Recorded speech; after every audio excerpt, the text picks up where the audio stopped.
The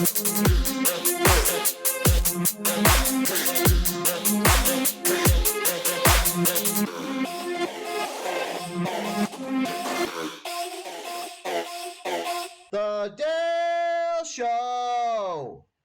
Welcome to the Dale Show. It's me, and I got Jeff again. Jeff, Hello. This is your third straight appearance. Believe so. Yeah. Thank you again for having me, Dale.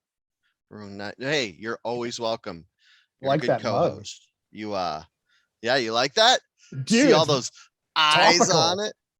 Yeah, I'm using it specifically because it's got the all-seeing eyes on it, which I have a little thing to point out. The eye on the dollar bill is not the all-seeing eye. Oh, but first I got to introduce what we're talking about. Yeah. So if you read the title to this episode and you're like, how could he say something like that? Because I'm going to call it were the Illuminati the good guys? Or were they good? Or something to that extent. I got to see which words fit best. So if you came here and you felt like I was trolling you, I am and I'm not. Because if you go by the historical record of what the Illuminati were, they were the good guys. But if you go by David Icke, who's batshit crazy, I'll just get that right out there, my opinions on him, then they are the secret bloodline of the reptilian race, who, if you listen to last episode about alien hybrids, that all kind of dovetails into what David Icke thinks the Illuminati is, because he thinks that the reptilians were the ones who made hybrids with humans. Oh, wait, no, he doesn't think that the reptilian. Okay, what he thinks is, when I said that it dovetails into David Icke's theory quite nicely, it doesn't at all. I'm sorry I said that. It's a parallel theory. Yeah. So rather than the aliens, the gray aliens, or the Nordic aliens coming down and splicing genes with the primate of the time, the proto-magnon. Ooh, the theory now goes. That's such a good way. If I could have just thought of that last time. No, that's why I'm here. Proto-magnon is the best. It's like the best way to say it. That's a great way to say it. There we go. Someone will call you and tell you that is incorrect, but we'll go with proto-magnon. Thanks, science nerds. This is the one podcast that's gonna trap science nerds. The ones where I talk about alien hybrids. They'll be like, it was all scientifically correct till you said proto-magnon. That's such a good name for a band. Proto-magnon. Yeah, what was the one I said the other day? That was Weirdo Heat. That was a good name for a band too. Anyway. Let's give the people. Okay, go for it. Reason David Icke doesn't match up with the alien hybrid is because David Icke doesn't believe the reptilians hybridized proto-magnons. He believes that they came in and just made half reptilians, half humans. So David Icke jumps onto the human race. His theory jumps onto the race after we're humans. So he thinks that there's this reptilian race that makes half reptilians, half humans. I'll get into what he believes after, because I don't want to get tripped up in the gears yet. Yeah. There's so many times where we're going to get caught up in the gears with this, because this goes everywhere. Because it's like the Illuminati, the reason I wanted to do this is because it's like, they're the big bad of most conspiracy theories. They're like the shadowy figure that you don't know the face. It's like, oh, that's the Illuminati. But my personal opinion is, I don't even think they're really that secret of an organization or running everything. I think they are a disinformation group that whoever is actually running everything came up with as like a misdirect. So you'd be like, oh, that's the Illuminati. And they'd be like, yes, it is. Do I know who's actually in charge of everything? No. Do I know if it's actually one group that's in charge of everything? No. But that's not what we're here to decide. We're just here to give you a crash course introductory to the Illuminati. So where should we begin? Well, let's begin with you, Jeff. Okay. This is where I out you for being Illuminati. I'm just kidding. Yeah, it was this close. It depends on your class of Illuminati. You wanted me to tell the story of my potential recruitment to the Shriners? Okay. Actually, wait. First, okay. I want to get back to the cup thing that I mentioned and then just forgot, because I have a bad habit of bringing stuff up and forgetting. What? So, I know, right? who said that? The actual, okay, first of all, you could actually look into this as a weird thing because the Illuminati started in 1776. And you know what else started in the 1776? The USA. United Well, States. that's when Yeah. they signed their paper or whatever. They started before that, but whatever. But the actual, sorry, I'm just scrolling through my notes to find that this paragraph that I put in It was about yeah, who started 1776 in Bavaria in Germany. That's where Bavaria. You have to Bavaria. say it like that. You have to say Bavaria. Bavaria. Yeah, we're gonna get into the historical of it just a sec as soon as I super smoothly find this paragraph I took down. I was like, I don't want to keep looking at all these different websites. So what I'll do is I'll get a big page of notes and I'll put everything I want to talk about in there, and then I can lose it. Nice. Right in time for the show. Awesome. Oh my God. Okay, basically it's I can't actually just because I gotta say what it is. Oh, okay, Fill in so here. I'm all ready to go. I found it. Okay. I'm not gonna edit that out either because I want you to see how the fudge is packed, how the podcast is made. It's funny because Using the sausage reference. Derek on the other podcast, he's like, don't give them a peek behind the curtain. Nobody wants to see that. Whereas me, when I listen to podcasts and it goes off the rails, I'm like, I want it to hear it all. I don't want them to edit it out. All right. Okay. So you want to know how the sausage is packed. Yeah. Cool. Don't you? Do you want a little backstory? No, I think we've had this discussion before where it's like I either like extremely quick, heavily edited podcasts or super long drawn out ones where they're guys like us talking about stuff. And see, for me, I gotta look up Wikipedia really quickly. Yeah, for me personally, I like the long drawn out ones because I do them while I'm working with my hands, and like totally. I don't do them. I listen to them while like other podcasts while I'm working. Yeah. So if it's too like concise and fast, it like it gives this like underlying agitation where if we do the conversational tone, there's like a relaxed piece to it where it's like it's kind of annoying because I look through my notes for 10 minutes and you're like, just get to the fucking point. But on the other hand, it's not like that YouTube thing where it's like, bah, and then the supercuts, like everything's edited heavily. And it's like that. Did you see Dunkirk? I did. You know how in the music they have this music where it's just like, and then they keep restarting it for every scene. So it feels like it's constantly escalating as you go. Oh, I don't know if I noticed that. I'll have to watch it again. Oh, well, it's a thing that like you will notice now that I said it. Totally. But that's what I feel like those podcasts that have quick edits for. They're just like, and it just feels like it keeps rising. Building. Yeah. Yeah. Well, it keeps you on the edge of your seat, right? And like, whereas here, we want you to take the whole seat. Lean back, take the back of the seat too.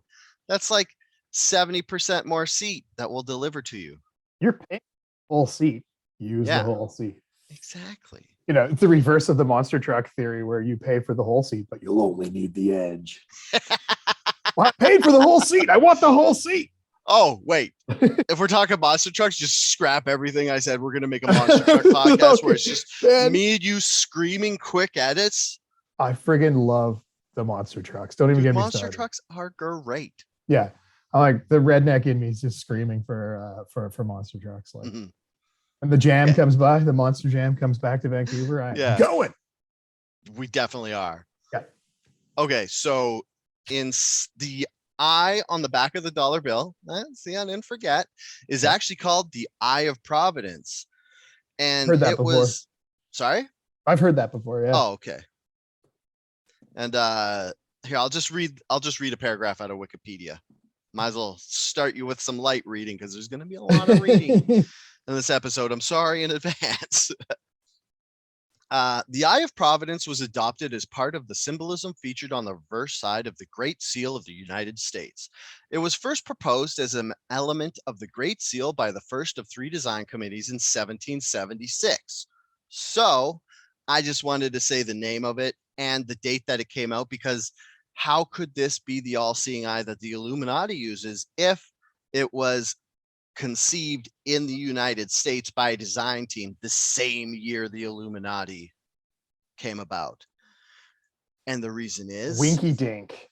Whoever created the Illuminati as a false start for you to go look somewhere else also created the United States. No, I don't know. I just made that up. I don't know if that's actually a thing. I feel like that's a lot like Twitter jokes. You know how people get all upset on Twitter, like, you stole my joke. I'm like, multiple people have the same thought at the same time. Yes, there's a lot of joke theft amongst the social media sites, but it is possible that two people have the exact same thought at the exact same time, or roughly within the same time frame, depending on what's going on in the world. So at the time, think about the social mores of the era. The look back throughout history, a lot of places have like the eye or a body part that represents something. The eye isn't really, native to America or native to Germany and Bavaria at the time. Think of the Eye of Ra in Egypt, the eye of the tiger. No, I'm just kidding. But the eye is like it's not like it's an outside symbol. It's not like it's something that is completely avoidable as a symbol or symbology of us watching over you and for the better good. Yeah, actually, I should also say that the Eye of Providence is supposed to be the benevolent eye of God, looking out over all of mankind to make sure, I don't know, you do good and you have a good life. Whereas the all-seeing eye, fun fact, the Illuminati has an official website, illuminatiofficial.org. I don't know if that's the actual secret Illuminati or... But they have all their symbols they use, like the owl and the eye and the pyramid and all that stuff. And they say that their all-seeing eye is basically that they're looking out for all of humanity and they want to make humanity better. So it's even like, it's not even just the same design, it's the same thought behind it, whereas they kind of want to replace God with themselves. Yes. You could read into that as much as you want too. Representative on earth. That's what the church had big grumbles with the Illuminati in the first place. This rumbles. I just like, they got a chain and they're gripping each other and they're, let's meet under the overpass for a rumble. Brass knuckles. What's that thing that you could order out of the back of Mad Magazine? A blackjack. It's like a leather strap. You like fucking knock people out with in the 50s if you're a private dick. We all a little private dick here and there. Yeah. I'd like to make this private dick a little more public, if you know what I mean. Don't. Is that wrong? Public. Can I not say that at this time and age? No, maybe not. Maybe not right now. Keep it private. Maybe I should hold the release of this podcast for 2 years so society crumbles and we no longer care about PC. Oh my God. Oh boy. Oh. All right. Back on task. Back on track. So let's go with the historical beginnings. Okay, so 1776 in Bavaria, it's a part of Germany. I've actually been there. It's pronounced Bavaria. I've actually been there. It's actually pretty cool. It's nice. It's more like that's kind of like the Munich area of Germany. It's pretty neat there. Did you have the cream? That's the only thing I know about Bavaria. Bavarian cream? No. That's where like Oktoberfest originated. Oh, really? Oh, yeah. So it happens around gluttons after my own heart. Yeah, totally. Lots of churches, lots of things that actually point right back in this direction. So take it away, the Illuminati. Since I've just scattered all over the place, I'll give you my four main sources for this podcast, including Wikipedia. That's always a source. That should just be default. But I listened to a podcast called Secret Societies. The NWO and the Illuminati, like they're doing like a 5-part series on who's behind the NWO, the New World Order, and they're just say the first episode they're like, is it the Illuminati? And by the end they're like, nah. But I didn't listen to the other 5 because they don't pertain to this particular podcast, so I'll just pretend I didn't bring that up. Point of discussion. Did you by any chance watch that? There's like this one theory that the Illuminati base is in the underside of the Denver airport. I've heard a little bit about that. I haven't looked into the Denver construction of the Denver airport went like $2 billion over budget when they rebuilt it. And the committee that built, you brought up New World Order. It was the New World Airport Alliance that sponsored the building of the airport, and I was like, oh, that's weird. They're like trying to make a connection to New World Order into that. And there's that a $2 billion cost overrun for an airport, and there's like no access to the lower levels. Yeah, supposedly. Interesting. I have heard a little bit about it, but supposedly there's like a plaque in one of the wings that's a dedication, and apparently if you rub it or do something right to it, it opens a secret passage to the underground of the airport. I don't know if that's true. The underground is probably just full of toxic waste. Yeah. It's probably not as exciting as you'd think. It's probably probably way less exciting. I read a National Geographic article that is Meet the Man Who Started the Illuminati. And if you want this story about how the Illuminati started with no flavor or dick jokes, go read that. It's I'm not going to get that here. I'm not going to say it's dry. I'm just going to say it's Melba toast. It's fucking dry. Sorry. Yeah. But I like it because it's factual and it's straightforward, and it's like at this day and age to get like media printed stuff, like media through print, and it not being gigantically swayed in one way or the other. It's pretty nice to just get something that's like doesn't worry about the political thoughts behind everything, and it's just like, here's what we know. It's nice, ma'am. Yeah. I'm sure there are other articles aren't that good. And then I listened to an audiobook, A Grand Unified Conspiracy Theory by Isaac Weishaupt, who, if you're like, wait, he's got the same last name as that other guy. I was going to say. It's because it's a synonym. It's his pen name that he picked because it's the same last name as the guy who started the Illuminati. Because, Isaac Weishaupt does he has a podcast series too. It's called Conspiracy Theories and Unpopular Culture. And he's really into looking for like Illuminati symbolism and stuff in popular music and culture. So it's pretty good. Like anytime like a new movie comes out or something, he'll like go through it and be like, these are the Illuminati symbols that are in here. So, and he's actually, so I'm going to talk, when I talk about David Icke, it's from this audiobook, because the thing about David Icke is if you can keep 1 degree of separation from reading it personally, like if you just like read someone else who summarizes it for you, do that. So you don't accidentally get addicted to the crazy that David Icke is, because it's like David Icke conspiracy is like heroin. It's so good, and you know you could die at any second, but you still want it. Stop. Yeah. Okay. Stop. It's just delicious. So here we go. So the Illuminati was founded in 1776 by Adam Weishaupt in Bavaria, which was in the central part of Germany. Yeah, like you've been there. It's like right in like, because is Germany shaped like an hourglass? I'm really bad. I think it's more of a rectangle, but yeah, it's a rectangle. A rectangle. It's rectangular. Okay. Nice. Yeah.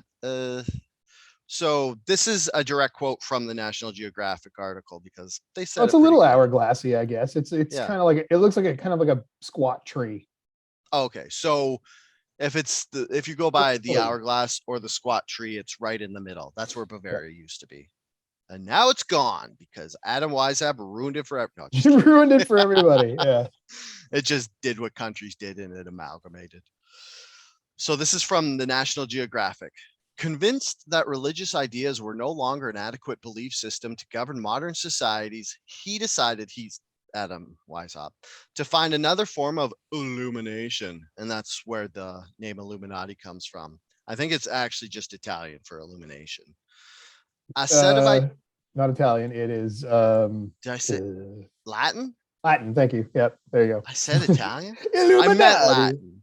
Yes, it's Latin. Italian. It's Illuminati. Actually, the Italian word for illumination is illumination. Right. Yeah. Here at the Dale Show, we are Italian racists. Yeah. Yeah. Yeah. I mean, sorry. Is it a race or a religion? Is it like the Jewish thing? Does your mom have to be Italian so you could be Italian? I think so. I don't know how that works. Yeah, it's patrilineal Italian heritage. Okay. He decided to find another form of illumination, a set of ideas and practices that could be applied to radically change the way European states are run.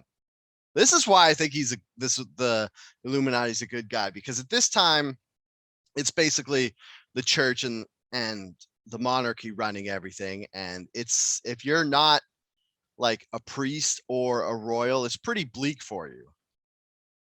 And then the article continues. Weishaupt was not, he said, against religion itself, but rather the way in which it was practiced and imposed. His thinking, he wrote, offered freedom from all religious prejudices, cultivates the social virtues, and animates them a great and feasible and speedy prospect of universal happiness. To achieve this, it was necessary to create a state of liberty and moral equality, freed from the obstacles which subordination, rank, and riches continually throw in our way. So that sounds like I'm sold. How about you? Sounds good to me. No, I mean that's the thing. The whole jam with this is it sounds like a great idea to start, right? Mhm. And that's how most religions and cults and stuff start. Is it sounds fantastic when you go in. Yeah. Oh, you mean I could get it on the ground floor of this? Hook me up. Yeah. So when it started, it was just Isaac and no, not Isaac, Adam and four of his friends. And they just went to the forest at night and had these discussions. So You just found forest porn and they hung yeah. out. Yeah. When you hear stuff like this, you're like, was cocaine around back then? 'Cause that sounds like a real cocaine thing to do. Wasn't it Is like go, laudanum or something like that? oh, like maybe. an early cocaine derivative in I in think we those solved it. eras? Because if I We're- and four of my friends did a bunch of coke in the middle of a yeah, forest, you can bet we'd come up with a secret society that would run Earth better we than the could way it is right now. we could just go in the woods later and we'll come up with something cool. It's Mm, inspiring to be in the woods. Look at all these trees. yeah, exactly. Yeah. He saw it more as like an opportunity for like the educated to discuss subjects that the church didn't want, because back then it was like, Did you want to talk a little bit about like the membership requirements for people who were in the Illuminati oh, when it Jeffy, I'm gonna started? get to that. Okay. I'm sorry, I got excited. No, it was basically back then. It was just he was going after rich and Yeah, people of influence. rich man. So there wasn't like later on. There was like as it grew, there was this thing where whoever wanted to go in the Illuminati, everybody else had to kind of be like, yeah, it's okay to have them. But like any secret society or cult you have, you want rich people so they can fucking back you Pay and you for can it. like get your fingers around and stuff. So, oh, another reason why they sound like the good guys is the stuff that they wanted to discuss that the church wasn't letting them.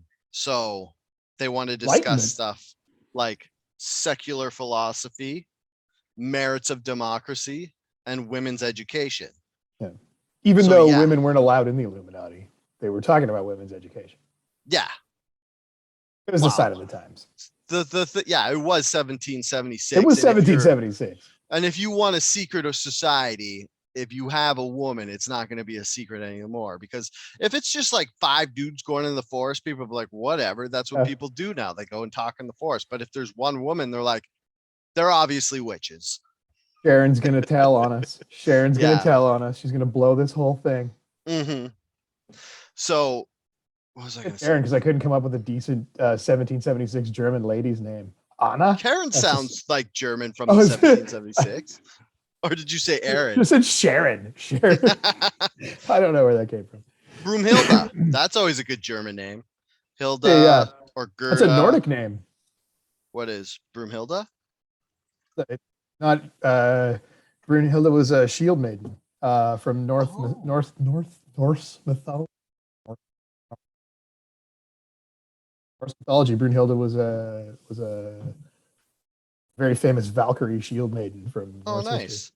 That does not sound like a Valkyrie name. Because when I Pretty think of sexy Valkyrie, Brunhilde, yeah.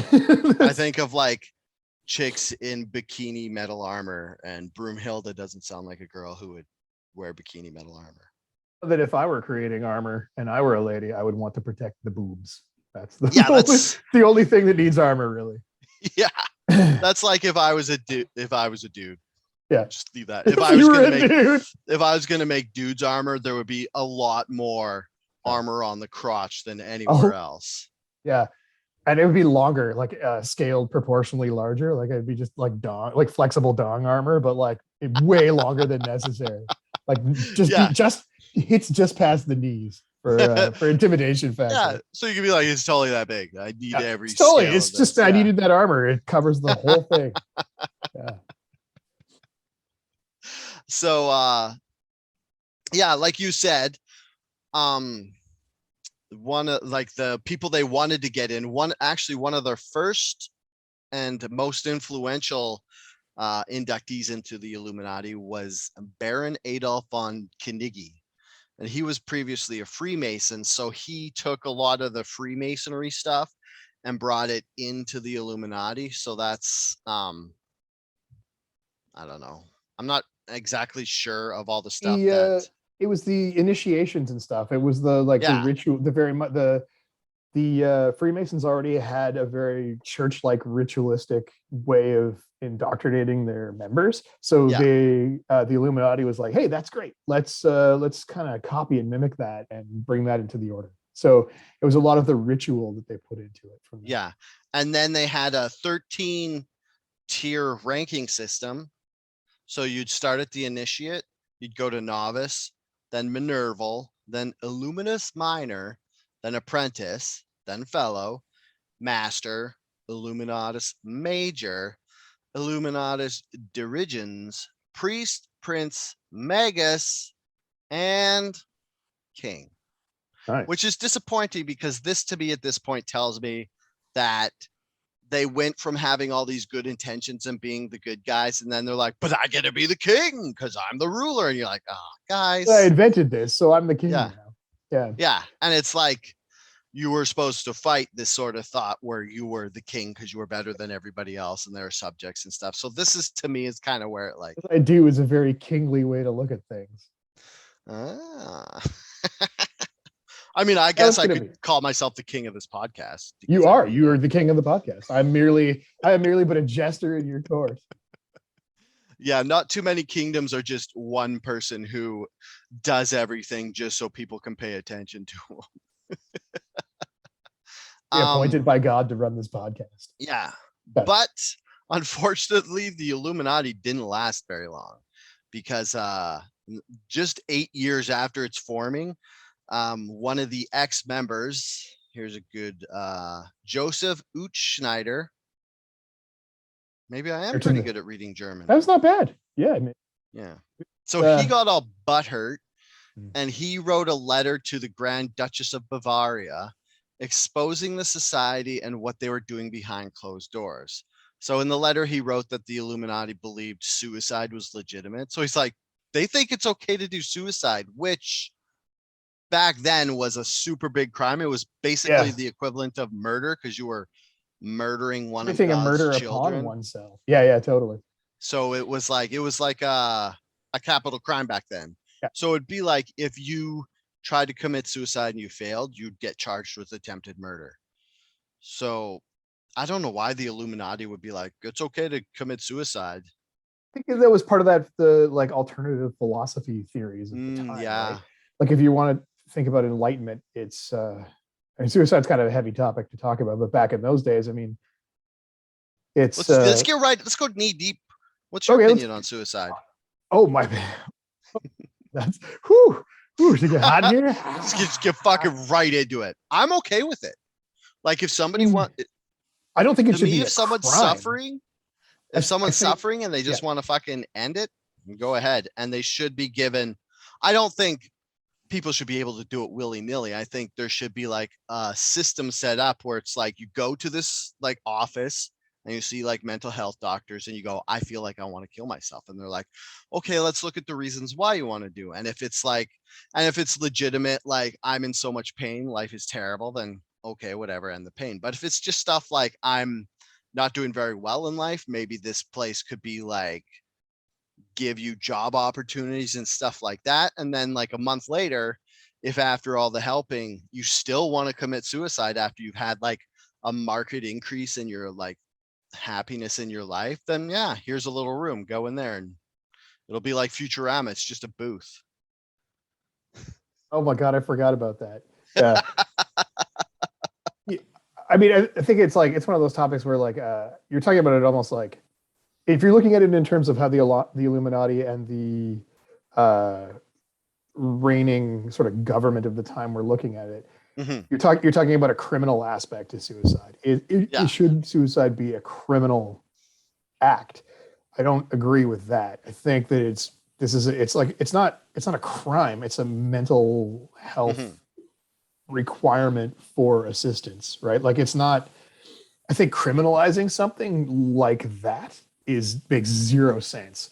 Yeah. So I don't know if I have a take on it. I mean, I obviously don't think that it's a good thing, but it's certainly one of those things where, you know, it's like I'm just going to talk about the crime aspect of it. I think it's just Okay. it shouldn't be criminal. You can pull the chute anytime you want if you feel uncomfortable. I was just going to say this is another kind of part where me and the Illuminati ideal ship line up. I don't think they were like being like people should just do it. I think they're like Yeah, you were saying where it shouldn't be I think they're illegal. talking about it being criminal, right? Like, and they're Yeah. thinking their philosophy. And I'm sure that that wasn't one of the only like heavier topics they were discussing when they're talking Yeah. about like because they're bringing in like early Greek philosophy into their talks, right? And at that time, the church was like, "Oh, we are not talking about that. That is Yeah. not a thing that exists, right? That like predates our Lord and Savior Jesus Yeah. Christ. That So would we're be not going like to the talk about it." secular philosophy part of it and Secular stuff, philosophy, right? So if they're which talking about that, basically is science and philosophy that's not based secular around just religion. yeah, secular just means Yeah. non-religious, right? Yeah. It's not. It's like yeah. I just wanted to point that out because Some people may not full know. disclosure, I had to look it up because I I'd heard the yeah term secular, but I yeah. thought it was just different like sections of the church. Oh Like no I no. thought It it just was like, means not. It just means not. Yeah, not yeah, pertaining to I know that religious. now. Pieces. Okay, good. All right. I'm glad you Um, know. oh yeah, and if you are running like the new world order type of thing that these people have been like one of the big conspiracies is the Illuminati is running this like new world order ideal where they're trying to take over the world for the last 250 years and like one of those things is they got to get the population of the planet down. So if you're into that, then suicide makes a lot of sense because it's like somebody's doing the work for you. So before when I said I don't know why they were talking about suicide, and then It I makes just spent sense now. You 10 came minutes full circle, and explaining yeah, why they would be. that you got there through the acceptance of Yeah. suicide. You've gotten to we need to make the population of the world smaller. Yeah. Okay. The other thing in this letter that Schneider said was that they were also talking about like defending atheism, which if you can imagine a monarchy with the church is a big no-no. Doing the finger Yeah. wag. No, no, no. We won't be doing that. And they were thinking about starting a female branch of the order. This is in 1985. So that's I only was gonna within say that. 9 I was years. gonna say that's very modern. That's a very modern Yeah. piece of that puzzle. They were like in a lot of ways they were pretty modern. Like So they were like we should let girls go to school, maybe they can have their own set can't in the be, but they can't be a Illuminati. member of the Illuminati. Yeah, they Yeah. can't be a member of our Illuminati, but we'll make their own. It's like we are the NBA. We're going to make the WNBA. Women can't be in the NBA. They can only be in the WNBA. We're the Yeah. Illuminati. We're going to make the women's Illuminati over here. Yeah. And the craziest thing to me that he said they were doing was they were going through the medical information and like the medical way to do abortions in 1785. That's nuts. I can't even imagine how gross that'd be. But as another part of the church, especially the Catholic Church, who for Yeah. whatever reason wants you to have the most babies you can, they don't even like birth control. They're not going to want you to. I guess this is also the whole pro-life thing where you're like killing God's children and like It all the harkens soul back to that vessel same and all piece. that. Yeah, totally. And that's why my dad has five brothers, and his dad has like a whole whack of siblings. Mm-hmm. And the Catholic shit stopped in my generation. That's enough of that. You have one kid, and that is all we're having. Just one kid. Yeah. I don't have a farm. I don't need to populate my farm with children. I'm good. I'm good. So after this letter was written to the Grand Duchess, the Duke Elector of Bavaria, who was the husband of the Grand Duchess, he wrote an edict in 1784 banning the creation of any kind of society not previously authorized by law. So this kind of let Isaac Weishaupt and his Illuminati be like, well, we're already Adam. existing. Oh yeah, sorry, Wise Adam. God. So we already exist. So this edict doesn't really Technically doesn't apply to them. pertain to us, but it did because they weren't like legally authorized or whatever. So then the next year in 1785, after they kept doing like a little sidestep fuckery, the Baron Sovereign was like, all right, I'm making another edict. And it's like, it expressly banned the Illuminati in course of carrying out, and it carried out arrests of the members and stuff. And this is when the Bavarian police found like these secret documents that had like proof, like they didn't have proof, but they had like notes saying that the Illuminati was in fact talking about all the stuff Schneider was talking about. So they're like, oh shit, they're talking about this stuff. It's real. So after that, instead of just banning the Illuminati, they went a step further and they issued a third edict in 1787, and which confirmed the order was prohibited. And if you were caught being a member of the Illuminati, you were put to death, which is nutty. It's nutty. Like, yeah. That fucking escalated quickly. So that's like 11 years later, they start the Illuminati. Then 11 years later, if you're caught in the Illuminati, you're fucking put to death. So that's that. And then so this is when officially the Illuminati disappeared.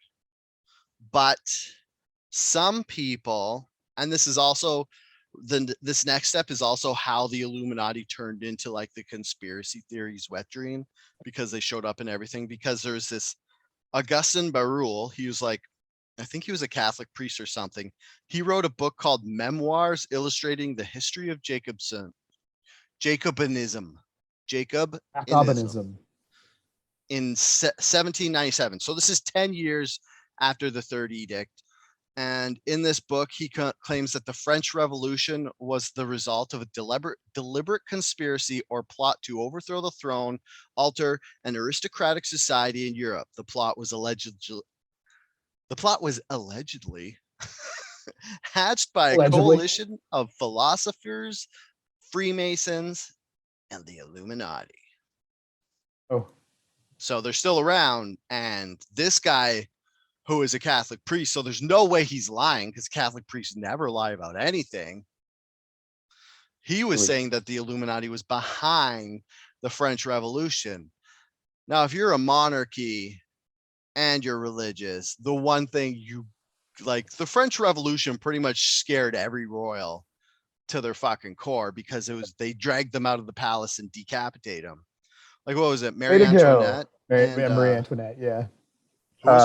Who's the guy? Henry. No, it wasn't Henry. Henry was Europe. Wasn't it Louis the 14th? Louis. That's it. Yeah, it's Louis. King Louis the 14th. Louis seems like the least French name for me for some reason. Louis, Louis. But it is the most French name, because there was 14 King Louis. I don't know. That was probably just a thought I didn't need to say out loud. So you're welcome. That's what the podcast is. You're like, oh, I have this thought. I'm just going to throw it and see if it sticks. Sometimes you say the name Louis doesn't sound French when it's quite obviously really French. Yeah, totally. Yeah. So, and the thing that happened with this book was when Augustin Barruel was writing this book, he was passing it out to his friends to kind of edit it and kind of fact check it and see what they thought. So he inadvertently started spreading this like conspiracy theory about the Illuminati, the Freemasons, and philosophers and stuff. And then new authors would like, after they got all his notes, they're like, fuck, I'm going to write a book about this. This is salacious. So in 1798, a year after Barruel's book came out, John Robinson wrote Proofs of Conspiracy. It was a in future, when I take notes, I'm going to take out the words I don't know what they are. Yeah. Okay. So what's this? It said it's a polemic accusing Freemasonry of being infiltrated by Weishaupt's order of the Illuminati after the Illuminati were outlawed. So this guy's saying that the way the Freemason or the Illuminati got around getting put to death was they all went and took over the Freemasons and kind of went into their orders and stuff. But it's weird because if you look at it, Carnegie, the guy who convinced the Illuminati to adopt all these Freemason like rituals and stuff, wouldn't that have just made the Illuminati kind of a branch of the Freemasons? Oh, I read the historical piece of it is that basically I don't know, the way that I read about it was that like Do you the remember what you Illuminati. read, by the way? Sorry. I wish I Just so could we quote could my sources. cite our sources. Yeah, I know. I'm sorry. It's That's fine. I was just saying, um just in case someone else wants to read it. totally. I should have written down my sources when I was reading about this. But the Illuminati went to the Freemasons because the Freemasons were already pre-established, and they wanted some of that, Cheddar. the ritualistic stuff, and they Yeah. needed the membership base because they weren't large, right? So Mhm. they actively used the Freemasons to help recruit more members of the Illuminati. But then the ratio got mixed up somehow, where like there were so many more Freemasons, and they were sort of like there's a blend between the two, where Mhm. the it was difficult to see who was who within the ranks, and the Freemasons were like, well, we're the more powerful group, so we're just gonna like take over these operations. So Yeah. pretty much that's how I read it, right? I So mean, if you want to get right down to it, you could even say that all of these edicts and stuff, and even that the butthurt ex-member Schneider, they could have been put up to it by the Freemasons who saw their power and membership being leached to the Illuminati. So yeah, you think they would be like, hey, let's get rid of these yeah, it's that whole guys. thing, right? The Mhm. Illuminati were like getting too big for their britches, as one Yeah. might say, right? They're like, okay, well, these guys are becoming a little bit too powerful, they're becoming a little bit too influential, and they're going to take us over, and we can't have that. They came to us for help. Now they're usurping us. We're not going to Mhm. let that happen, and we're already the larger group. So let's just Yeah. sort of quash this before it gets big. Exactly. So other things talked about in this proofs of conspiracy was not just that they infiltrated the Masons and stuff, but he also claimed that they were actively working against the government and the church, and they were making poisons because I don't know. He was saying that the one way that the Illuminati was killing a bunch of people was poisons because back in 1776, you couldn't just call that guy from CSI and be like, what happened here? And they do like a blood sample. Back then, they're like, he's dead. And you look and you're like, his body Natural stopped causes working. is yeah. And they didn't The have the, ghosts in his blood yeah, finally got to him. yeah, exactly. Oh, we should have used more leeches on that one, Should I have used guess. more Eh? leeches. We should have put Yeah. way more leeches on him. Yeah. And they're also saying that they were performing abortions at this point, and that they were reading officials' mail, like the mail of the officials. Which why wasn't everybody doing this back then? You know what I mean? Like they make reading someone else's mail a federal crime, but if you're a secret society, And you have to read other people's yeah, mail. I would say Yeah. for sure they were reading other Oh, people's mail. totally. Yeah. 100%. Just like your boss is reading your emails. Yeah. And then so this guy named Jean-Baptiste Simonini, he gets his hands on Barul's first book. Okay, so this is kind of like, so John Robinson wrote the Proofs of Conspiracy after the memoirs illustrating blah blah blah, and then John Baptiste was also a guy who read the memoirs illustrating and stuff, and then he got some of these cool ideas of himself because he was a military guy, and he was saying that since he was like this hot shit dickhead military guy, that he was approached by Jewish people, which they always get fucked over through all of Always. society. Like if you listen back to the Freemason, or not the Freemason, the Knight Templars episodes I did, the Jews also got fucked over in that because the King of France owed them money, and that was Louis the Fourth. So these Louis guys, they These don't Louis like guys, secret not nice.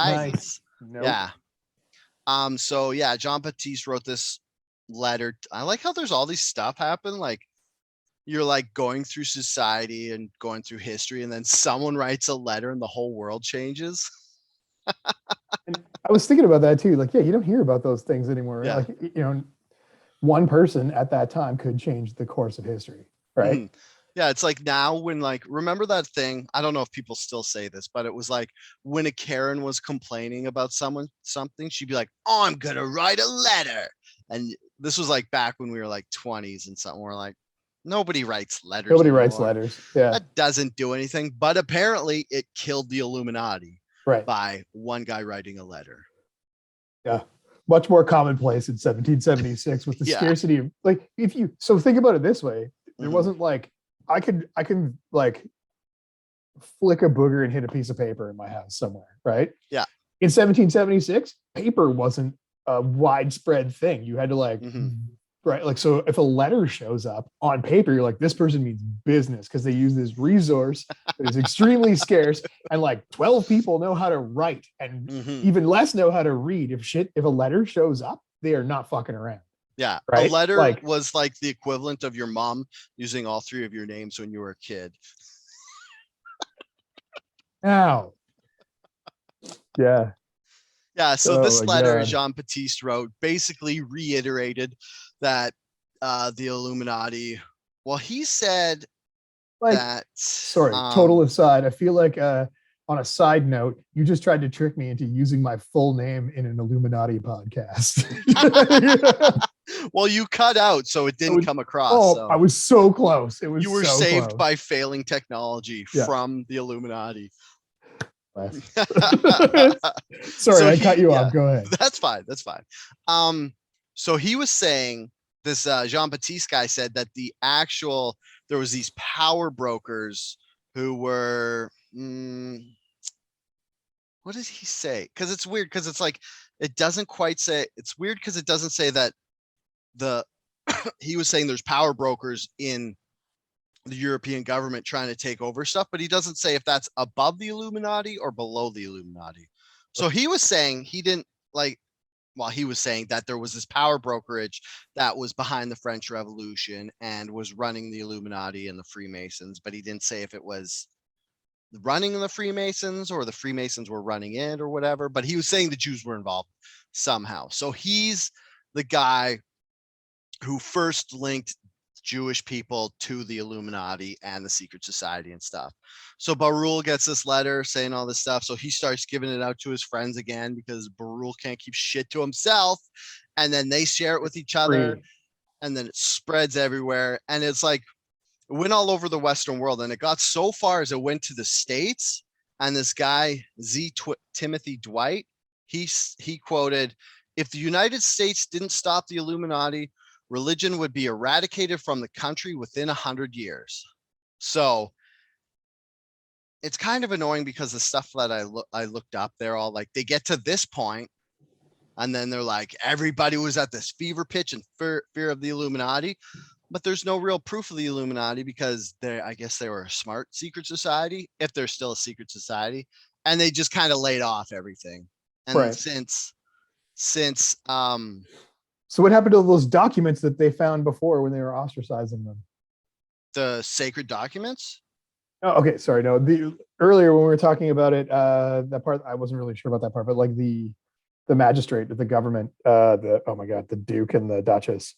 Oh, And so what happened so was they this found all those. guy, just to reiterate, Yeah. To circle back around, passive aggressive wording. So what happened was Uch Schneider said they were doing all this bad shit, and then they passed these edicts. They passed the first edict, and it said you can't start a new society. Right. Okay, I'm sorry. Yeah. And then the second edict was like, no, you can't be an Illuminati. And then they searched the Illuminati and they found those sacred documents that Right. basically said, yes, they were doing all this shit that Uch Schneider did. Yeah. And then the third edict was like, all right, you guys have been fucking around. You're going to find out. We're going to kill you all. So that was supposedly, that's the point in like, what was that? 1787. That was the point where I think they probably just disappeared, or they just turned into this like, well, it's fucking not worth dying to have like a little coke binge meeting with my dudes in the forest. So, and actually Adam Weishaupt himself actually got out of the Illuminati at this point, and he lost his job teaching somewhere. and then he kind of just fuckered off. And wait, what does it say? Oh yeah, so he fucked off, and then he actually helped. He actually decided to like start helping the church and stuff because he was a broken man, and still needed a job. So he taught philosophy in Saxony, I think he was where he went to. Yeah. Yeah. Oh yeah, so he lost his job and was banished from Germany. Wait, where's Saxony? Fuck. I was gonna look this up and I didn't. It's in Germany. Oh, is it? Yeah. I believe it is very, very West German. Okay, so it's not part of Bavaria. Or East Germany. So he It's got not. It would be to the east of Germany. It's funny because there's these like European countries and they're so small, and you think back then that it's like, oh, he was banished from BC and he had to go live in Alberta, and you're like, wow, that must have been hard. It's not even that. It was like he was banished. He was banished from Vancouver and he had to go move to Fernie. That's a good point. That's actually, it's like it's much smaller there than it is here. Yeah. So it'd be like crossing the province to the other side. It's still an 8-hour drive, but you know. And back then it would have been like fucking 2 weeks by car. Yeah, a 2-week horse and carriage journey. Yeah. We're stopping for supplies.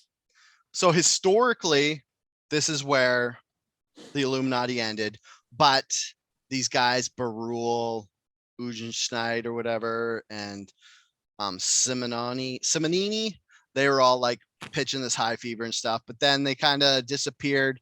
And then after Timothy Dwight made the statement that if the Illuminati if we don't fucking get rid of these guys, religion's going to be gone. And then, as I don't know if you've looked around lately, but there's still churches, so religion never left. And people were like, and again, if I can just tell you about Germany, you can just walk. There's just churches everywhere in Germany. Yeah. Everywhere. So when I was in Munich, it's like I walked out of my hotel and I walked across this park and there's a church. And then I walked like down that block and there's a church on the other end of the block. And it's like a Starbucks in downtown Vancouver. It's the same thing. You can walk a few feet and there's another one. Mm-hmm.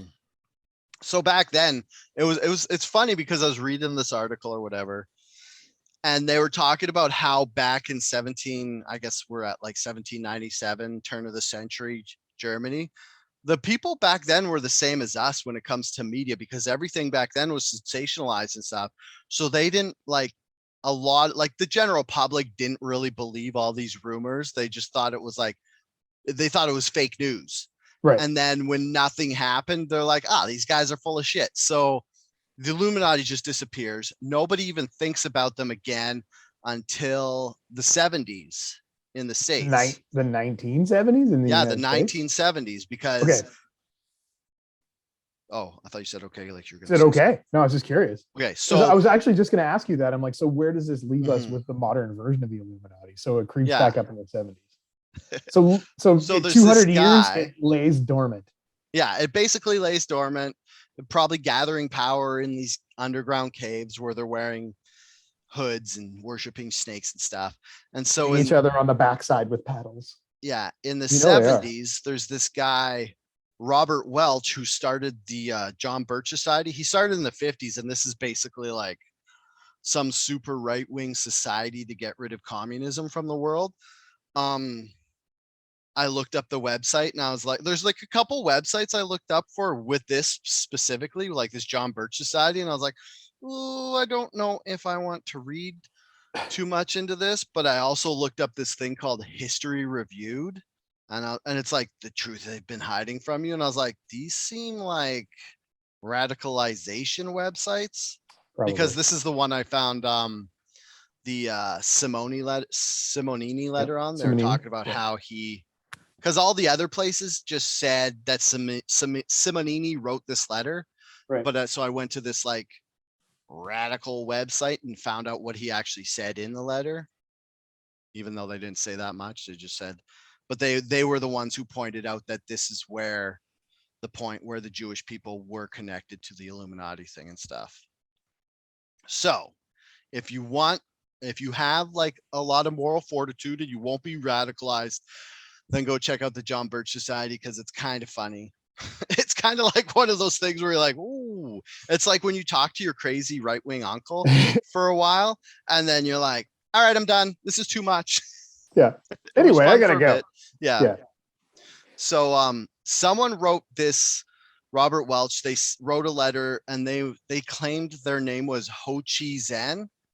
And this letter claimed that the Illuminati already controlled 96.5% of the world and now are ready to publicly reveal themselves. And this was in the 70s. So I guess this is where that part of like, oh shit, they control everything. And the 60s and 70s in America was a crazy It was time nuts. period. Yeah, it's Like nuts. this is when you had the CIA doing like fucking Project Mockingbird and the like MK Ultra. yeah, that's what I was trying to think of. Like Yeah. MK Ultra, where they're just fucking dosing people with LSD and Yeah. mind controlling Let's them. see what happens. Yeah. And then you have like Charles Manson, and they're like saying that that was MK Ultra, and they dosed him to try to get rid of the hippies and stuff. And Yep. and then you also have like last episode we were talking about the cult beliefs of the Nazis. You had a bunch of the pre-Nazi Germans who were like weirdo hippies and stuff. They're actually the ones who went to California and started the hippie scene because they're trying to get this like back to nature type of deal thing. Yeah. So this all just kind of points out how the US was just full of like people doing fuckery and stuff. So it was a fertile ground, and it was relatively yeah, lawless by comparison, right? I mean, like, it's difficult for us to sort of imagine the 60s and the 70s. I mean, I was born in the 70s, and I think you were too. yeah, But like, we didn't live barely. through that part of it, right? Like, Yeah. it's one of those things where, like, the more I read about the 60s and 70s in North America, I'm like, what the actual hell was going on? Like, Yeah, and it's nobody crazy. controlled anything. It was Yeah. it was absolutely lawless. And it was nuts because it's like in one country, like in one part of the country, you have the hippies in California and stuff. And then in the other part of the country, you have like this, like they're still holding on to like the 50s ideal where it's like, do what you're told, be proper. People still hold on to the 50s ideal today too, right? Yeah. Like, there's it's still like, people. Yeah, you're right. it's glorified and glamorized, right? Like, if you look at the, God, I know we're not trying to talk about this, but like the Christian right is extremely, it's still rooted deeply in the values of the 1950s, like the sort of the post-war, like good, solid, wholesome America. That's like the whole genesis, or the, we're going to Genesis again. It's the whole Phil Collins of the thing.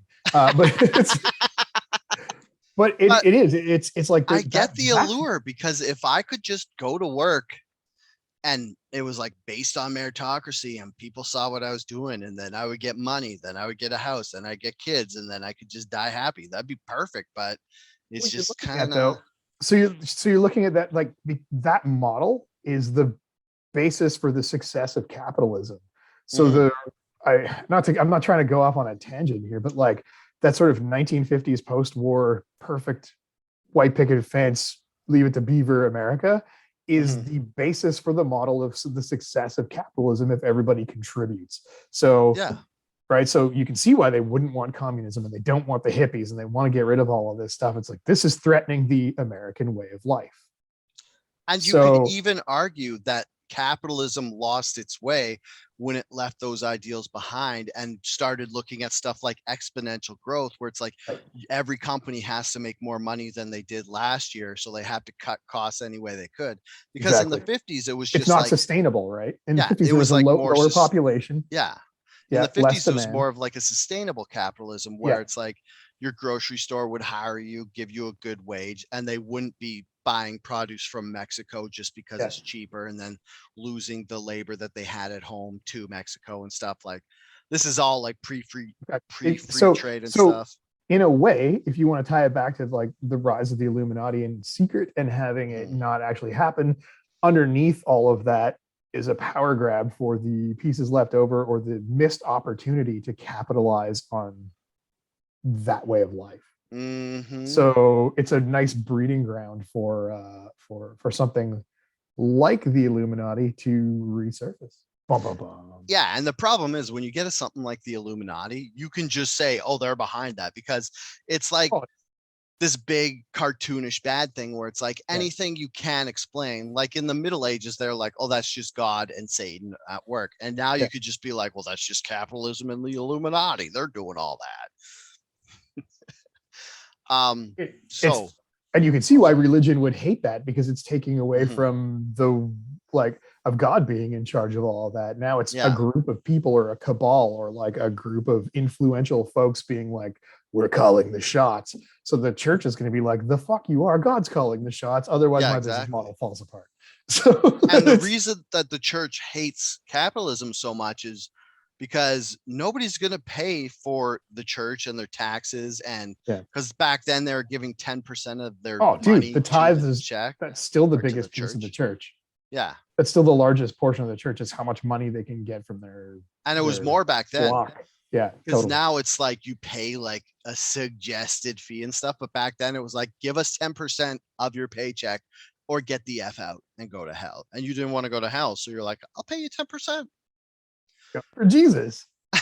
Okay. And then after that Robert Welch article, there's this other guy named Robert Anton Wilson, and he worked at Playboy.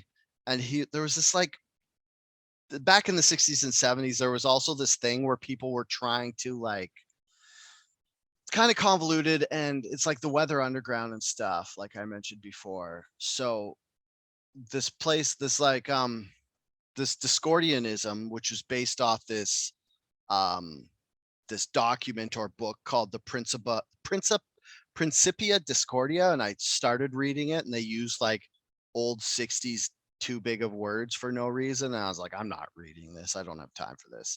And so but their whole Discordianism is based around that, and it's basically what they were going to do was they're going to pull off elaborate pranks to undermine mainstream values. So it's like they're kind of you would do a prank on someone's values, and then it would kind of show how fake and or how fragile and dumb those values are. So it's kind of like when I do this in my life all the time, where there's new slang terms and I use them ironically so people can see how dumb they are, And but it then becomes they part of your don't. lexicon. Yeah. Yeah, then I'm just a They guy don't see using it and you're a guy dumb. using Yeah, cool old slang. nobody goes, wow, Dale, you're really smart to use that dumb slang term ironically so we understand how dumb we sound when we say that, so we stop saying it. Now I just say dumb slang terms to the old right-wing guy at work because he hates it, and it's hilarious. So yeah, basically this is like that Sandwich over whole here for me. yeah post modernism thing where it's like you show something to be ridiculous and you just expect that somehow karma or society's keeping track, and they'll be like, well, they showed how dumb this is, so we're going to just change all of society and make it work better. So that's why you've never heard of Discordianism before, because it's dumb. It's dumb. But Robert Anton Wilson, in his efforts to do these dumb pranks and stuff, started publishing articles that he said they received as letters in actual Playboy magazine. And these were like, he was like, these were all made up, but they were saying dumb stuff like the Illuminati didn't have left nipples. That's how you could tell they were. But then they also said stuff like the Illuminati's the people responsible for Hitler, or the Illuminati assassinated JFK. And then you kind of say stuff like that, and there's always going to be a group of people who believe you, because if you What else is if there you to believe? And yeah, exactly, like there's we always going still to be a don't know who we still don't know. Yeah. assassinated JFK. And there's always going to be a segment of the population that needs something to believe in Yeah, that's not exactly. the church, right? So like, okay, that sounds logical to me. I can make those steps based Yeah. on weird shit I've seen in the course of my life. And what's easier to believe, that this group of capitalists who just want money and power set up to put Hitler in play, or what we went over last time when it was like this weirdo stuff based on theosophy that had to do with like root races and like crazy bullshit. Like if you're going to pick one of those two for It's the like most plausible, Occam's razor would have you say the Illuminati were in yeah, charge. totally. Yeah. Yeah. So yeah, so that's, and then this was like all in the 70s. So that's kind of where, like, if those are the two big ones, like they made Hitler and they assassinated JFK. So it's like that kind of puts the seed of the Illuminati are working behind everything. Right. Because those are two very big, impactful pieces that that sort of marred the American psyche at the Mm-hmm. time, right? Like we, what is it? The World War II was It what ended what 1949, something like that, Yeah, 1946, somewhere in that 1949. 49.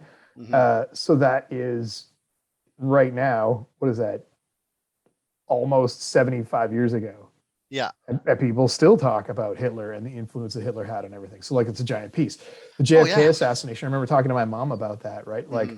my mom was born in 1955, so she was a teenager when JFK was assassinated, and it was like the even their schooling stopped Yeah. and they like turned on the radio and everyone was glued to the radio listening about this thing. So these are like giant impactful things that like took over the imagination of the world at the time. So if you're going to start spouting some shit about the Illuminati rising up out of Yeah. nowhere, you take the most impactful pieces. This is like creating a cult 101. You take the Hmm. most impactful pieces and play on that and use that to like drive home how important your facts are, or your pieces are, not facts, I guess. Your the pieces of your puzzle, right? Hmm. Yeah. And then, so, okay, that's kind of like the whole thing. And now I kind of want to get into the Ike stuff. But Sure. this is also like, we only got 20 minutes left till you, Yeah. because you have a hard I out. have to. I got a hard out So I the way kind of it wanted is. this stuff that I don't want to just skim through because it's so good. So do you want to do a two-parter? Let's do that. Yeah, because at first I was like, obviously we'll do a two-parter, have the history of the Illuminati and then all the crazy bullshit after. But then I was like, well, that makes the first part boring. But we already just went over an hour talking about the first part. So Oh yeah. So we're going to be let's in it just for the save next bit. ourselves. Okay. Let's make it a two-parter then. Okay, yeah, I just want to cover a couple things. Like we were Cool. talking about how the Illuminati did the Hitler, or not did, but were said to have done the Hitler and JFK thing. And then you get a guy like, so that's where it kind of started growing in the 70s. And now we come to present day where you have a guy like David Icke, who is the crazier British Alex Jones. And he's saying Not that the familiar with Illuminati, David Icke, so I you're was hoping not? you would. No, I hope you would give me maybe a little Okay, I will, background on him. because he's like I said before, something was conspiracy heroin. David Icke is conspiracy heroin because he is, The same guy from England who was a former footballer, like a yeah, soccer he player. is. And then No. he played professional football, Yeah. and then he had to quit because he got arthritis. And then he became like an on-air personality talking about football and all this stuff. And then he went into politics. And then while he was in politics, he saw the way shit's run. And then he just fucking got red pilled. His brain broke. And now he believes that the reptilians are running everything through the Illuminati. Okay. Okay. This guy's crazy. Yeah. Cool. All right. But he is crazy, but there's these things called Ikeisms, where through his fervid craziness, he has said some very wise things. And there's this thing that he calls the PRS, which is problem, reaction, solution. So this is his way of saying how the Illuminati um, came up with power. So you present a problem, which is like a false flag, and then the public has the reaction, so the public gets outraged, and then the solution is offered by the same people who presented the problem. Now when I say Big this pharma. should like make a bunch of shit click. And Yes. some of the examples of this are the Gulf of Tonkin. So the Gulf of Tonkin, the problem or false flag was American ships were attacked in the Gulf of Tonkin by North Vietnamese warships in the and stuff. The public was outraged because they're like, how dare the North Vietnamese attack us when we're not even involved in the Vietnam War? Yeah. But the problem is this never fucking happened. Right. But the solution is the US Invade government Vietnam. gets back and they get in the Vietnam War. Yeah. So if you take just that one example, you could see how it is easy enough to use this PRS system to get in. Another one Yeah. is weapons of mass destruction. That was a big Like, one. That's one from our time that you can absolutely make that yeah. fits that format. And then there's one from last year where it was like, you know how there's all this defund the police stuff, and everyone's like, well, like this one's not as clear as the other ones. They're like, well, crime's going to spike or whatever. So the FBI releases numbers saying that homicides went up 30% in 2020. but they're like, they started cherry picking numbers, and Right. they didn't disclose where they got all their facts from. Like what they could have just done was being like, this small town Right. randomly had 30% more murders, and Right. then kind of, Oh, I know. how I cherry so picking stuff. I Yeah. come from an analytics background. So yeah, you Mhm. use the numbers that you want to make your case, right? You can do if you don't. Oh yeah. You can extrapolate numbers in any way you want. So Yeah. And then Ikeism number 2 is called planting the flag. And that's where either consciously or subconsciously, it's not having sex, Jeff. on It's where the first solution you hear to a problem is rooted. It's like kind of like the flag being planted. And right. so it's kind of like subconsciously that becomes the strongest, and then you back that up more than you should. So, and then It's based on it Ikeism, being the prevalent piece and the yeah. largest piece and the easiest to see piece. And then Ikeism number 3 is energy flows where the attention goes. Hmm. And this is basically like, whatever you pay attention to in your life, that's where all the energy you're giving goes to. So that's why it's like, this kind of goes with planting the flag. He's not wrong. He's not wrong on that Yeah. one. Right. That's the problem. See, like, I mean, David Icke is very wise in these points. It's not. Those are but just he's also infallible. crazy. Those are infallible theories that have been here forever, right? Like there's nothing. That's the grass is greener where you water it. Fucking of course, right? Like it's. Yeah.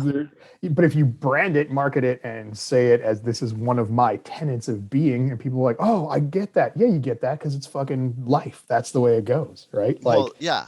Like the problem is David Icke is saying stuff like this, and you're like, yeah, that makes sense. that makes sense to me. Yeah, of course The it makes grass sense to does you. grow more where I water it. And then he throws in reptilians and stuff. Reptilians, And you're like, wait, he was so right about that other thing. It was Is in he there right for a about second. this? Yeah, exactly. They did trick us to get into Vietnam.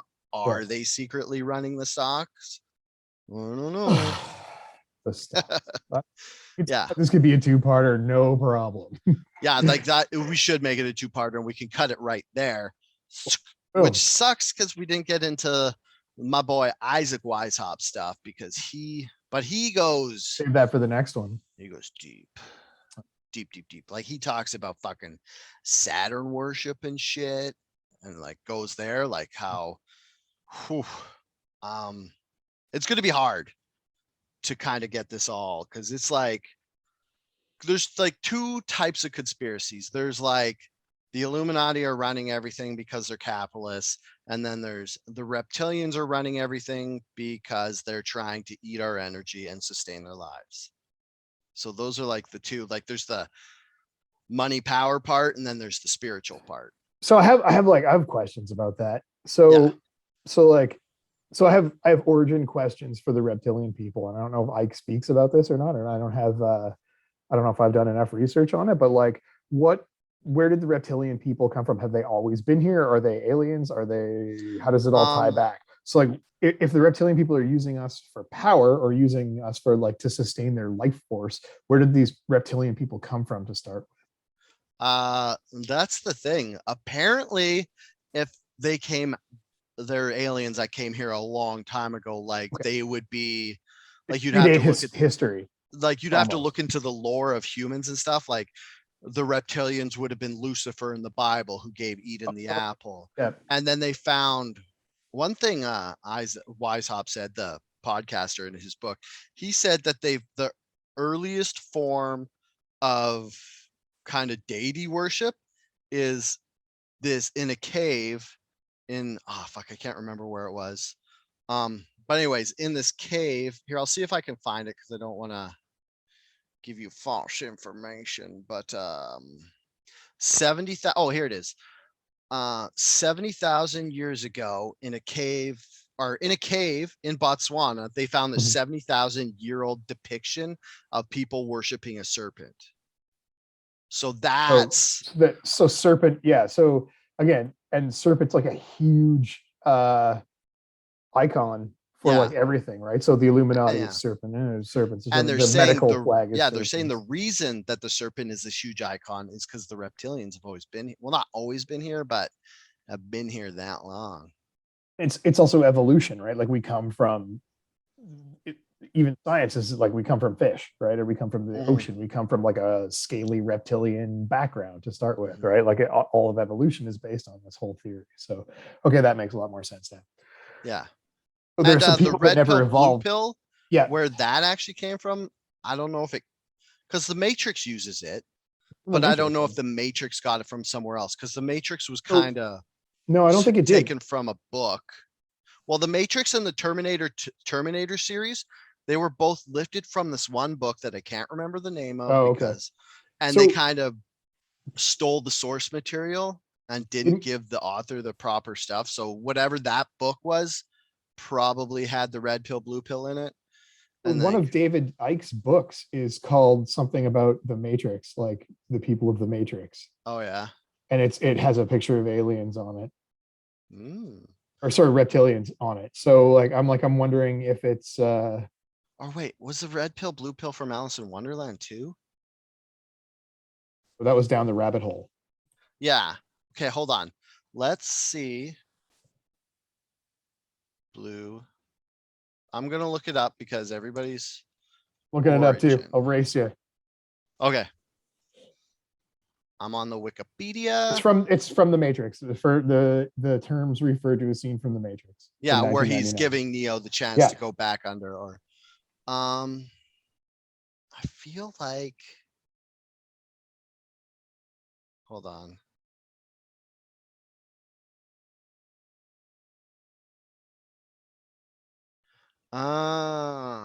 But in 1970 novel The Perfect Day, the lead protagonist Chip is given a red pill to trigger physical reactions in order to fool Medicenter family. Uh, in THX 1138, George Lucas's pre-Star Wars book. I yeah. actually Did you have a ever? copy. I have a I copy read of it. it. I've read it. Yeah, I've read it too. It's not that long, but I it's kind of the funny thing about that book was it's in the future, so nobody yeah. has sex, but they have this chair where you sit in, and it basically as a dude it milks you. And I was always like, So would that be so bad? I'm down. I'm down for that. I'm down for a good milking. Uh, no, and that's where George Lucas named the sound program Yeah. THX. Like that's from that book. And Hmm. yeah. Anyway, I got to go here pretty quick. Yep. Thank you again for coming out. Oh, I set up a Patreon. If you give me some money, I'll give Jeff a slice because he's doing such a good job of being my co-host, special guest / whatever it is. Um, yeah, that's And some just milkmaid. yeah. You go to Patreon wherever, and then it's just called The Dale Show, and you can sign up. I think I set it up so there's 3 different things. $5 a month gets you nothing. Sorry. $10 a month, you get a sticker every 3 months, and then the $40 a month, which you don't have to do, gets you like a sticker, then a hat, then a shirt, then a hoodie. And if you want to just get one of those, you can go to the Redbubble store because I came up with a design for the Dale Show.